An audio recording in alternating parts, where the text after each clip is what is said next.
ko. Sabi ko, okay naman. Okay na okay. Ako actually yung nagpili ng kanyang sinuot ngayong araw. Ayun, gusto niya yung mga flower na t-shirt. Hindi siya masyado type. Hindi niya masyado type yung mga plain. Gusto yung mga bulaklakin. So, ayan na si Gora and Dai. So, ayan na nga po yung view nila kasi ang ganda. Sobrang ganda mag-drive papuntang Malacca. From GB to Malacca kasi very refreshing. Nakarating na nga po kami sa hotel na aming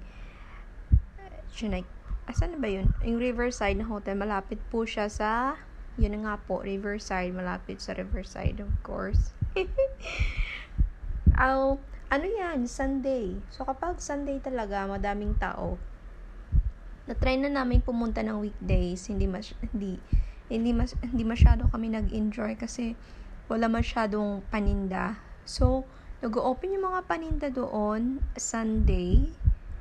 At ang dami nilang binibenta ng mga Sunday, nagbibenta sila ng mga local foods, mga souvenirs, nang alam mo yung Malacca na ilalagay mo siya sa fridge. Hinahanap ko yun kasi hindi ko siya mahanap. At ano pa ba yung mga seafoods. Kaso, yung price nila medyo mahal nga lang. At, ayun, papunta na kami sa loob ng hotel at gusto kong mag-room tour pero naunahan niya akong pasok. Sabi ko, ako mauna, mag-room tour ako pero sabi, pumasok na ako. Sige lang, Gora. Bago nga kami umalis, nagluto na ako ng kanin, gulay, konting manok. Doon na kami kakain kasi kapag pagdating namin tapos magkakain sa labas mo, nakakapagod na rin. So, yun na lang. Yun yung magandang idea na rin kasi para makapagpahinga na rin at bago gumala sa labas. Maganda kasi pag gumala sa labas kasi Sunday at pag weekdays talaga wala masyadong paninda doon. Hindi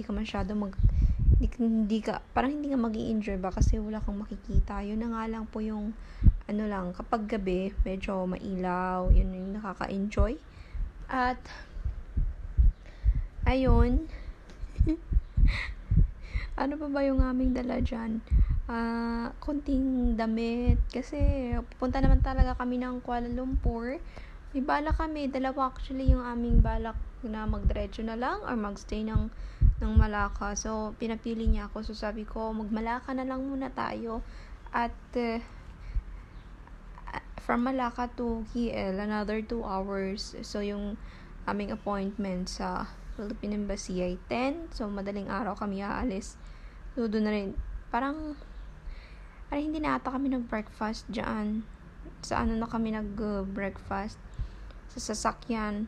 Mag-order na lang kami ng McDonald's.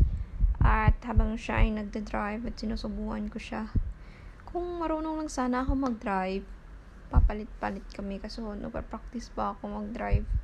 Kaya kapag may mga travel, kawawa naman talaga si Lindy kasi pasensyahan nyo na, practice lang muna ako. Yun, nung lumabas kami, nakita akong bayawak. Naalala ko tuloy nung maliit ako. Yung bayawak kinakain ng mga tao sa amin. At madami pa sanang video, kaso lang nalubat na yung phone ko. Sayang talaga. So next time siguro magdadala ako ng extra.